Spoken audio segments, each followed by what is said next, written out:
that fiscal devolution is an essential part of the devolution discussion and what needs to come next. And I think, frankly, many of us, including the wider stakeholders, but including local leadership, were quite surprised not to see anything in the bill on that.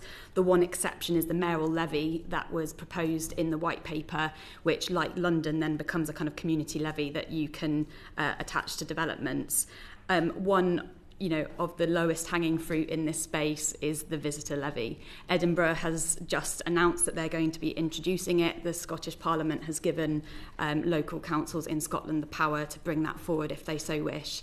It also happens in other European cities like Barcelona, and that's an absolutely low-hanging fruit because that doesn't actually take any tax-raising powers away from central government. It's instead creating a new form of fundraising at the regional level. So I would say that at an absolute minimum, but with a demonstration that actually if mayors are able to raise their own finance, that then they can demonstrate how they can spend it locally according to their objectives, according to the outcomes framework that they'll agree with government to improve outcomes in their places. And just to give a sense of scale, even though the visitor levy doesn't have to be a big percentage on every night stayed in a city, in Edinburgh that's £50 million.